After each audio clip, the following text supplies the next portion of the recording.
तो आज वाली लिसनिंग भी काफ़ी ज़्यादा इंटरेस्टिंग रहने वाली है। इसमें जो फोर्थ सेक्शन है उसमें आपको मैचिंग जो है इन्फॉर्मेशन करनी है, इन्फॉर्मेशन को मैच करना है। तो काफ़ी ज़्यादा ट्रिकी है, आप प्लीज़ अपना स्कोर ज़रूर मेंशन कीजिएगा।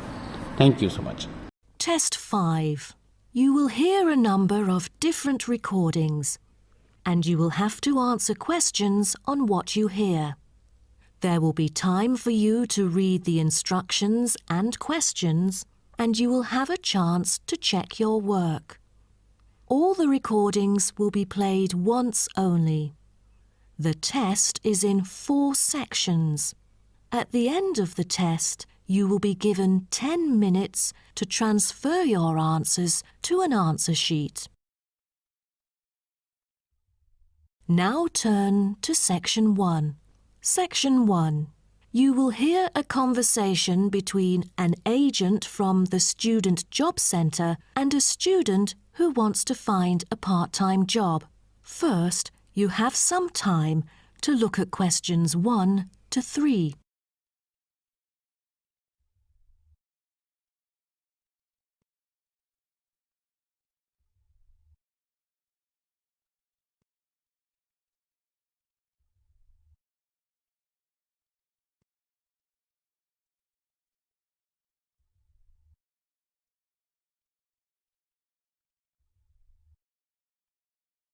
You will see that there is an example which has been done for you.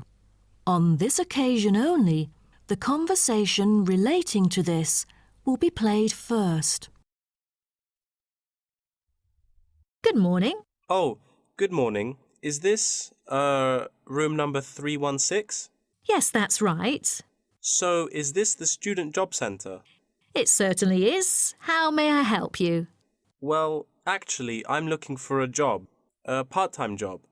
Do you have anything available at the moment? Ah, yes. Are you a registered student?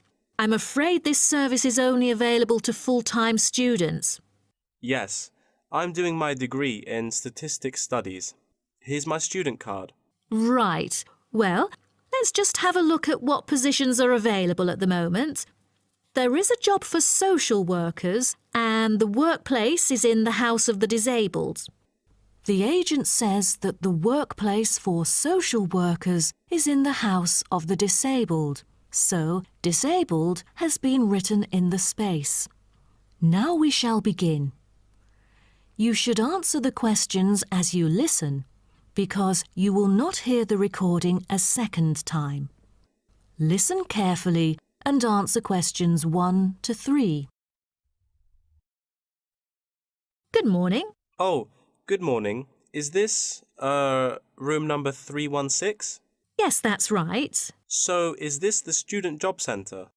It certainly is. How may I help you? Well, actually, I'm looking for a job. A part-time job. Do you have anything available at the moment? Ah, yes. Are you a registered student? I'm afraid this service is only available to full-time students. Yes. I'm doing my degree in statistics studies. Here's my student card. Right. Well, let's just have a look at what positions are available at the moment. There is a job for social workers and the workplace is in the House of the Disabled. That would be fine for me. What are the hours like? You'll have to work every day and the payment is $9 per hour. However, the skills required are not very basic, so 3 days of training is needed. The pay is quite good, though I'm in my second year of study now and must attend some courses during the daytime, so I'm afraid I can't make it for this one. Do you have any other positions? You know, ones that I could spare more class-free time on? That's not good then. Let's see. Here, there is one for security guards in the supermarket. What about the pay? The salary is pretty standard for this one. It's $25 per hour. Great! That's much higher than I would have expected. Are there any special qualities required? It sure offers quite a good salary. There's almost no requirement for this job except that you must wear a uniform which is provided. That's very nice then. But what about exact working hours for this? I hope it will be okay for me. The working time is from 9 a.m. to 5 p.m. and you only need to work 3 days each week. Before you hear the rest of the conversation, you have some time to look at questions 4 to 10.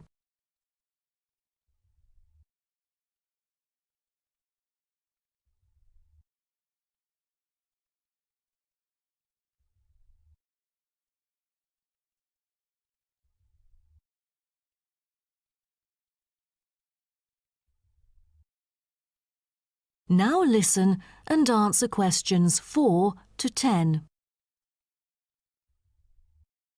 That sounds like fun.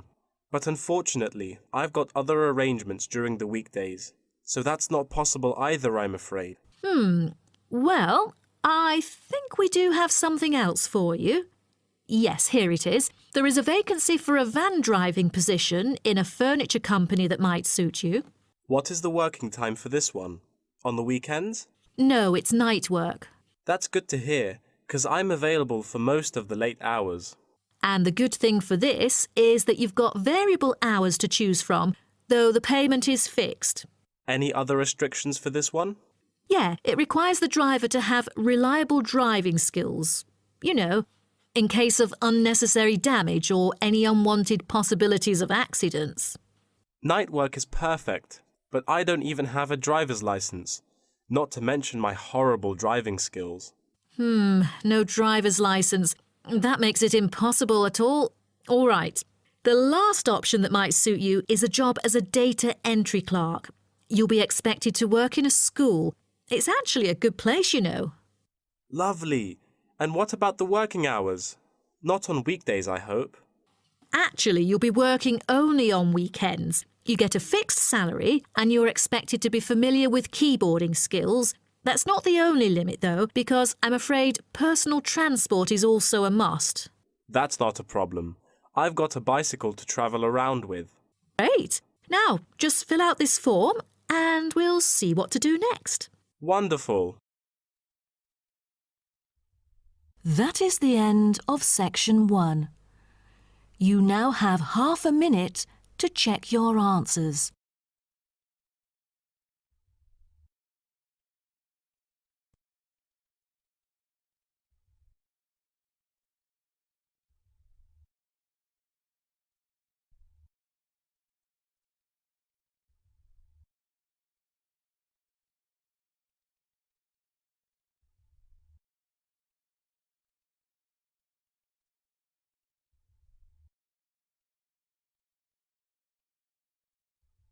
Now turn to section 2. Section 2. You'll hear a talk between an interviewer and an interviewee called Chris Evans from the Royal Caledonian Curling Club about ice curling. First, you have some time to look at questions 11 to 16.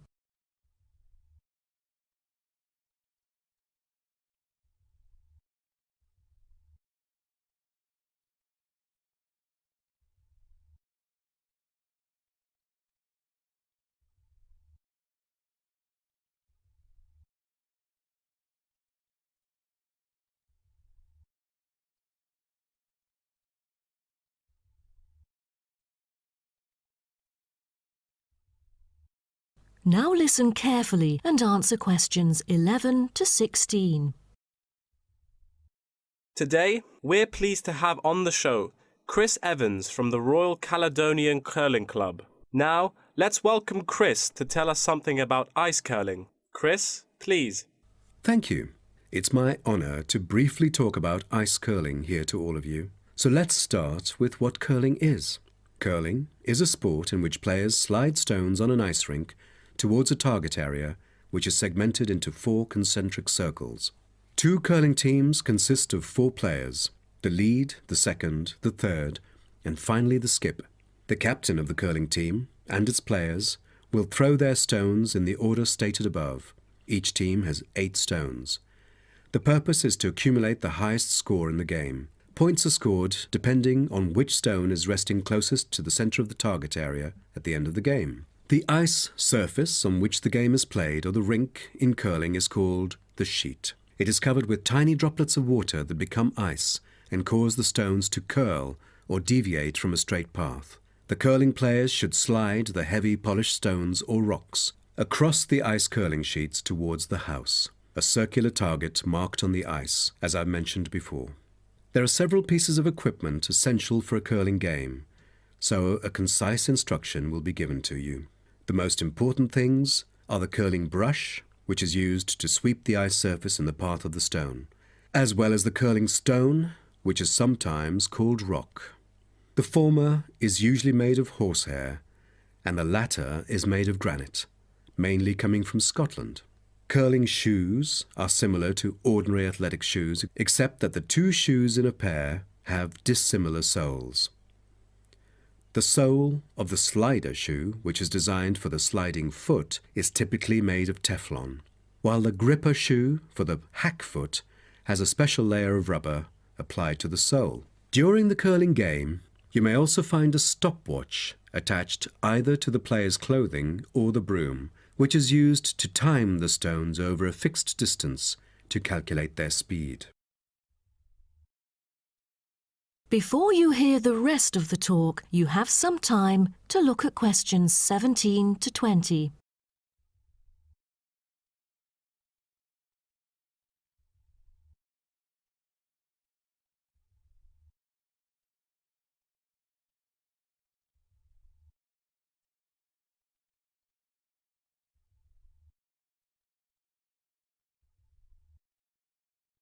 Now listen and answer questions 17 to 20. Now, a word about the development of curling clubs. Curling is thought to have been invented in medieval Scotland, and outdoor curling was very popular in Scotland between the 16th and 19th centuries, as the climates provided good ice conditions every winter. Kilsyth Curling Club is renowned as the first club in the world, having been formally constituted in 1716, and widely influencing ice curling development.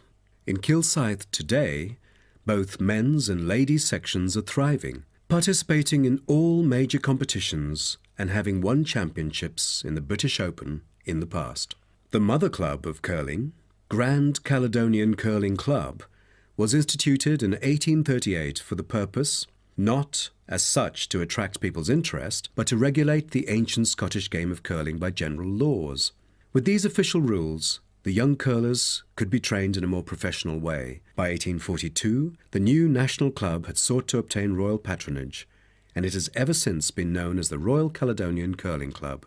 However, many sports, such as athletics and tennis, were frowned upon as being too recreational and not practical enough. So the Crown banned them by law during the 1300s, in the hope that men would instead practice the archery skills that were seen as vital to the country's defence. And the ban was lifted in the 17th century. So, do you know the reason for curling being kept during the 16th century? Is it because it was so popular, or because people from all ages like children could play it? The spirit of curling dictates that one never cheers mistakes, misses, or gaffes by one's opponent. And most importantly, all the team members should strictly follow the instructions of their captain, which is essential for men in battle. Curling was brought to Canada from Scotland, and some curling was played informally before 1800. Curlers often used iron curling stones made from melted materials such as cannonballs rather than granite until the early 1900s, because there were transport problems importing granite stones from Scotland. That is the end of section 2. You now have half a minute to check your answers.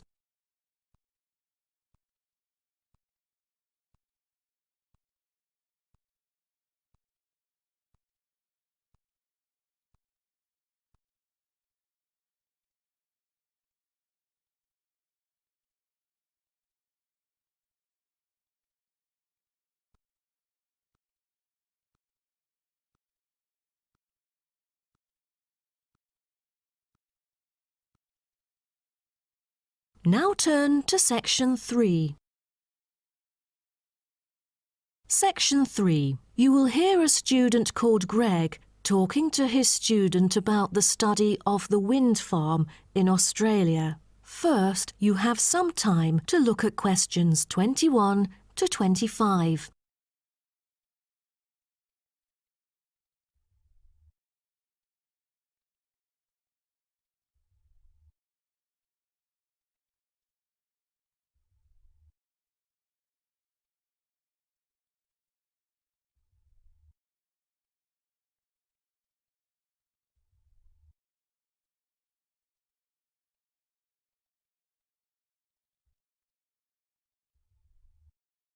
Now, listen carefully and answer questions 21 to 25.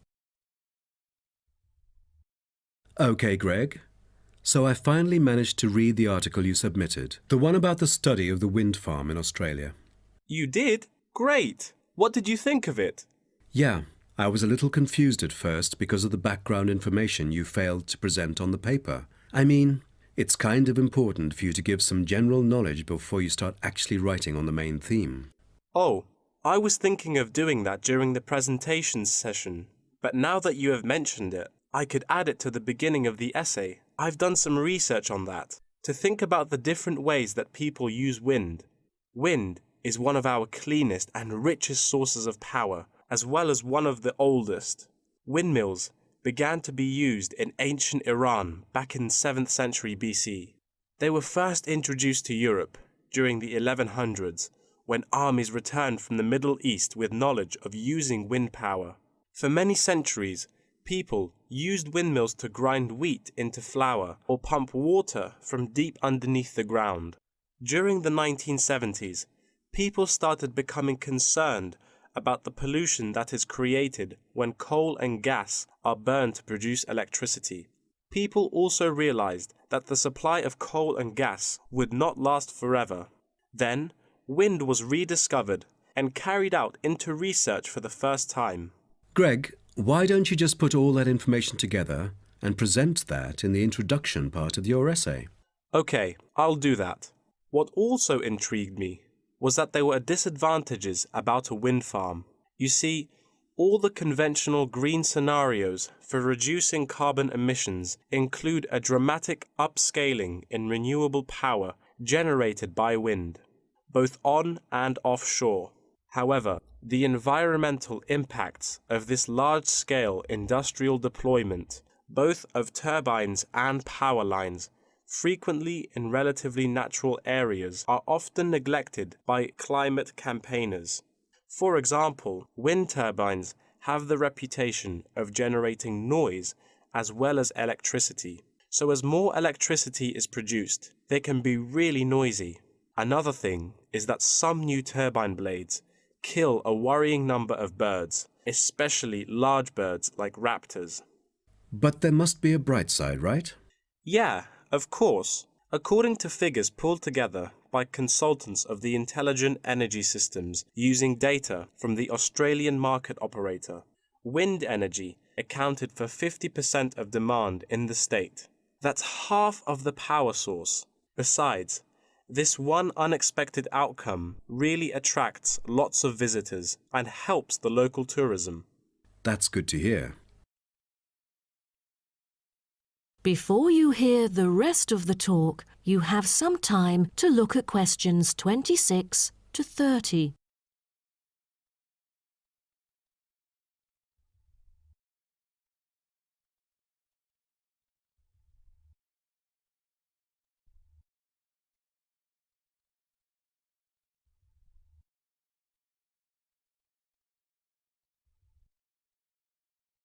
Now, listen and answer questions 26 to 30.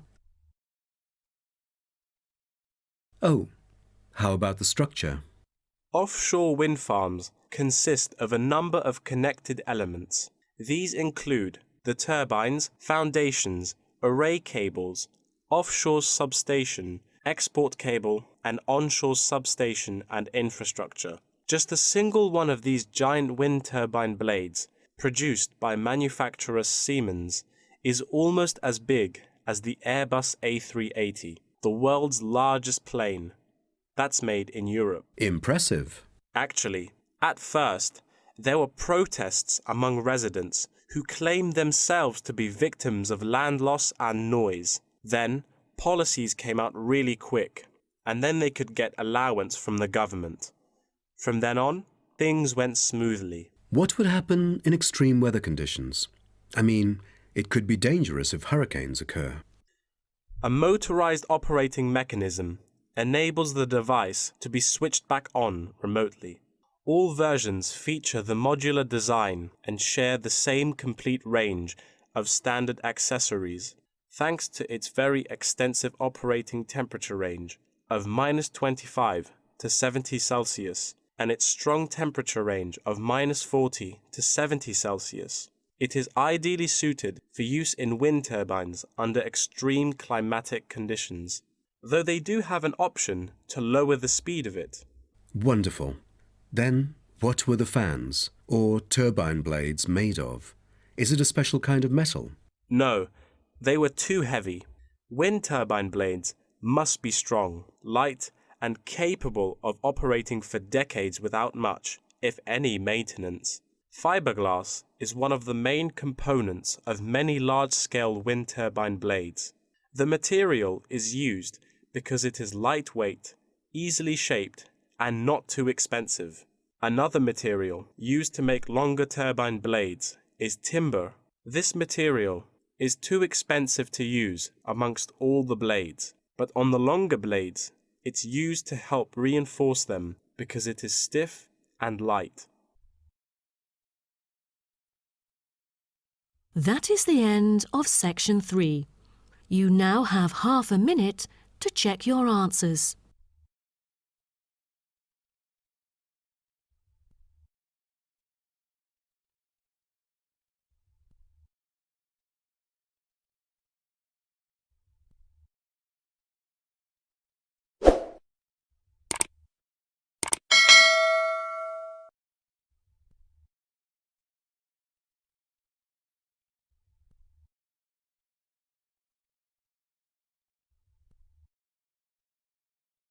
Now turn to section 4. Section 4. You will hear part of a lecture about tea tree oil. First, you have some time to look at questions 31 to 40.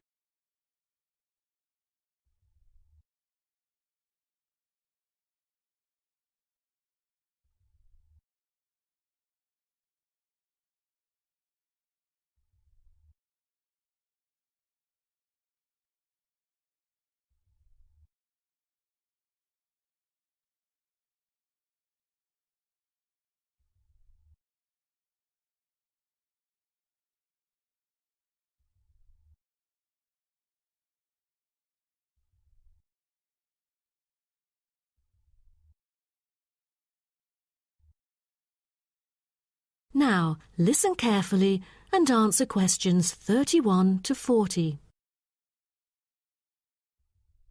So, what I'm going to talk about to you today is something called tea tree oil, which was first extracted from Melaleuca alternifolia in Australia. This species remains the most important commercially. Several other species are cultivated for their oil extraction. There is a very long history of tea tree oil's use in aromatherapy.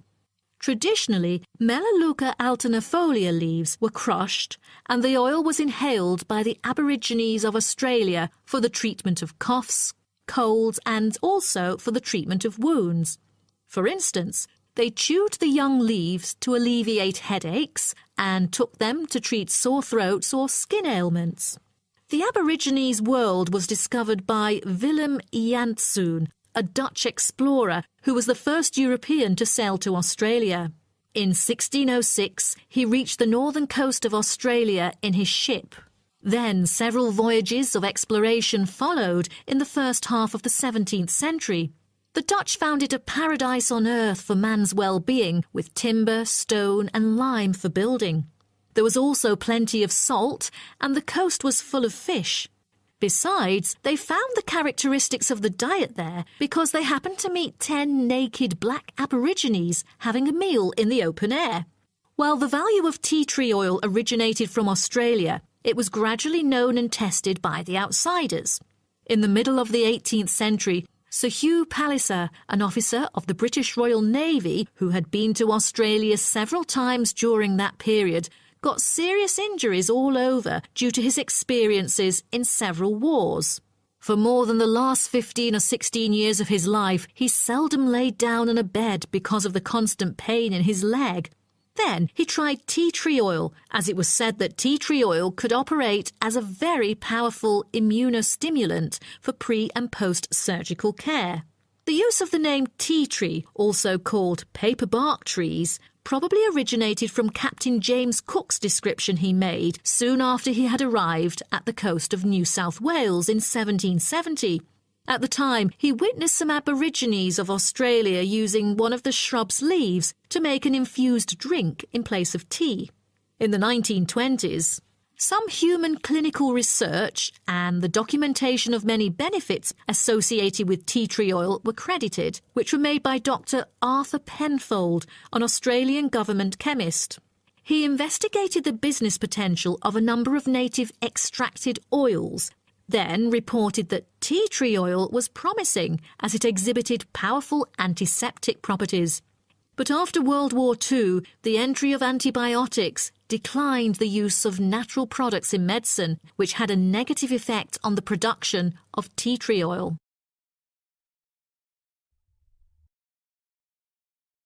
As such an important and valuable material in the world, how is tea tree oil produced? I think most of you are curious about this. Tea tree oil can be extracted in some different ways, but the most traditional way is steam distillation.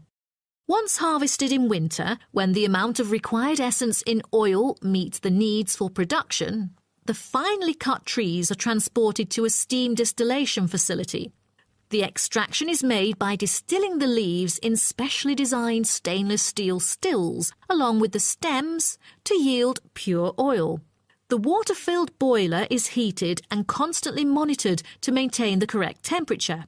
Both the steam and oil evaporate and then condense as they run through a pipe into the collecting container where the oil floats to the lid, while the water, because of gravity, goes steadily out the lower exit pipe. At the end of the hour, the oil is siphoned off through the upper pipe, while the condensed steam floats through the lower pipe towards the ground. At the end of each distillation, all the spent plant material is hauled out of the still pot by hand with a short rake, piled onto a trailer and spread where required as a thick woody mulch. That is the end of section 4. You now have half a minute to check your answers.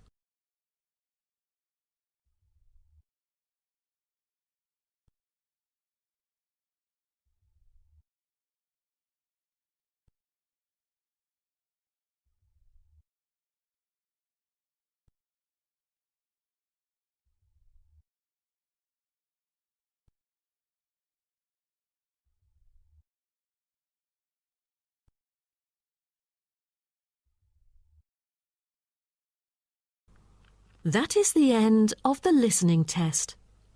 In the IELTS test, you will now have 10 minutes to transfer your answers to an answer sheet.